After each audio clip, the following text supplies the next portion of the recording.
Hi, Julian. How's it? Hello there, Siddharth. Great to be in touch with you again. Yes, things are Yeah, going quite well this side. yeah, I can see that it's beautiful weather on your side. My side is okay today. It's overcast.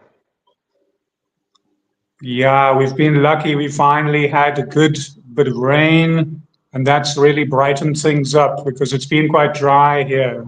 So it's exquisite. It's beautiful today.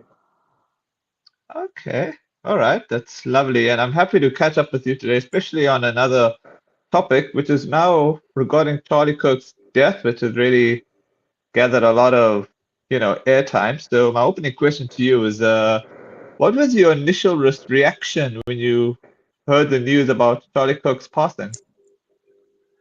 When I first heard about it, I realized that I wasn't informed enough about his circumstance and situation. So I did a bit of research and found out that actually this is quite a momentous. When I realized the gravity of the situation, I was very shocked. And it looks like one of the leaders on the battlefield, one of the generals, has been taken out in this huge battle in the world war, which is going on the planet at the moment. So the ripples of that bullet that assassinated Charlie Kirk have been felt around the world to such a degree overnight, which shows you how shocking it actually is. Right. How do you think Charlie Kirk's legacy will be remembered both by his supporters and his critics? Yeah, well, both his supporters and his critics are going to be triggered by this, obviously in opposing directions.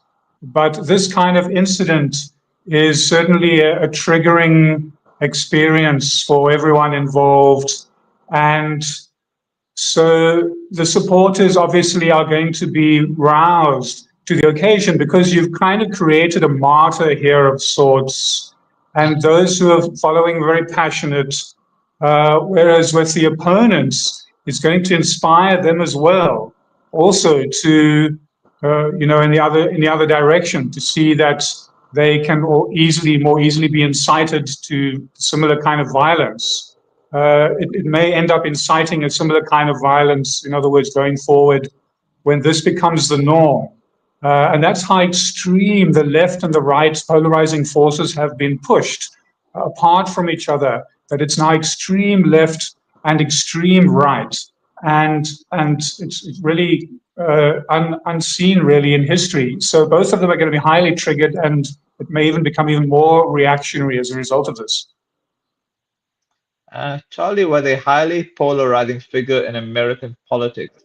In your view, what role did he play in shaping conservative discourse? Yes, exactly. That's the thing. Now, such a polarizing figure really took the lead in this discourse. He was like Julius Malema was the ANC Youth League. So this was someone who was like the MAGA Youth League personality. And he was very charismatic and you could say said to be a type of young leader for the future. I wouldn't say this is on the level of JFK. This is more on the level of Martin Luther King assassination. Oh, These kind of figures, particularly because it was from a religious standpoint, speaking out against injustices. And we see this throughout history, where figures like this are assassinated by the hidden hand, by the deep state, or whatever it may be, behind the scenes, because they're so powerful and charismatic and able to encourage what was already there in the mindset, probably of the right wing youth of today in general. He was recruiting people for MAGA, the young political activist that he was. Recruiting young people into politics and to vote and so on, for the vote, basically for the coming up elections, the midterm elections soon. So something like this is really shocking, and you could see by the memorial afterwards how maybe 1 million people tuned in, and many mm, after that saw the recording of the memorial. that followed just recently. So a very shocking experience for everyone, ultimately. Yeah.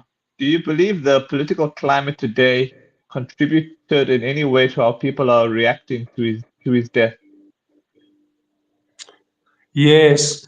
Remember, this political climate has been, you could say, engineered to a degree, where there's a deliberate drive to push these extremes of extreme left and extreme right, where they both become militant practically. It's like one fascist against another almost on the extreme ends there, just different names and labels, really. So somehow something has happened where this has been engineered. This is not the norm. In an average normal society where things were going moderately well, you wouldn't find these kind of reactionary situations. So remember, this is not humanity normally. This has been engineered to some degree and been fomented from behind the scenes. So I wouldn't take this at face value. I wouldn't take any of this at face value. We really need to see and find out more what's going on. All right. Was there anything about Charlie Kirk's work or messaging that you think people misunderstood or overlooked? Yes, it's a tremendous amount. I mean, do we know where he comes from, for example? As a media figurehead, independent media is very important nowadays, and people are realizing that mainstream media doesn't have much value. But for someone like himself, he needs to have funding and backing, and that would have come from basically people like Bill Ackman and billionaires who are pro-Zionist, who are actually pro-Israel. He was groomed by Israel, you could say. And when he started deviating from their narrative and started speaking out, they didn't like that at all. And so people may think, oh, this is just some radical leftist who doesn't like his conservative values, our family values and so on. But actually, this is something more. Even that leftist shooter, I believe, may have been staged to some degree. And so when his backers, his funders, didn't like what he was saying anymore, when he was actually trying to be truthful by the looks of it, and he couldn't keep up their narrative, they called him in and they had meetings with him and actually chastised him, offered him funding, which he refused, offered him a trip to Israel, which he refused.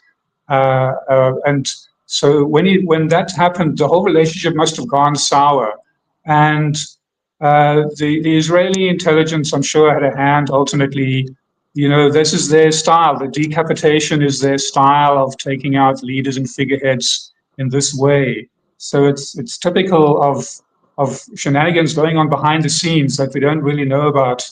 The private planes leaving soon after with their trackers switched off, which are connected to, some kind of Chabad Lubavitch organization. All of this has already come out with The Wire and Max Blumenthal, who have been critical about the activities of Israel in the same way. When he brought Tucker Carlson onto his show on the Turning Point America, that was probably too much for them. And because Tucker Carlson also speaks out against the difficulties that are going on in Israel at the moment. So in these circumstances, in this war, these media moguls are created, but they're also assassinated by the same powers behind the scenes. Obviously, even Trump is fearful himself, so has to toe the narrative. Nevertheless, the information is there, and independent media will go on, and people will find out what's happening. And so ultimately, the truth will come out if there are those who are keen to find out about it. So you can't always trust independent media or any media at face value. You really have to dig deeper and see who benefits, where's the funding come from, follow the money, and those kind of things. All right. I have a question for you in the comments. It's from Resh Chitan. Hi, Julian. Do you believe that there are more people behind Charlie's death? Will the assassin speak up or be silenced? So that last part again, will there? Will his assassin speak up or be silenced? That assassin, they was said that he was taken out from 200 yards with a bullet to the neck, which is possible, by a qualified sniper. But as that happened, there was someone in the crowd who jumped out holding a gun, saying something like, shoot me, shoot me. And so that looked like a patsy, according to the narrative that's coming out now. Already there's someone, but from 200 yards, someone far away like that, who the person they've arrested, who has the trans partner, is, in my opinion, also a patsy. That doesn't look like the real shooter, according to reports. He was seen afterwards going to a takeaway place to get some food to eat, as if nothing had happened. So, and not only that, it was reported that so-called shooter was visited sometime before, a day or two before, by shady characters. And so he may have something on. He may have been set up, as far as I understand. The real shooter, who can say, Israel is behind a lot of what's going on nowadays. So we'll never know the details, just like we don't know the details about JFK even, and that was a long time ago. So there'll always be some mystery behind these things. All right. My final question to you is, in the wake of his death, what conversations do you think we should be having about politics, media, or how we engage with opposing views? Yes, well, this is a good question. And to sum it up, really, we shouldn't become too polarized ourselves. We should really, as I say, understand that this is an engineered narrative. The polarization is deliberate to foment unrest. If we can remain calm, really, throughout the situation and just be the observer, easier said than done. But that's ultimately the best way going forward.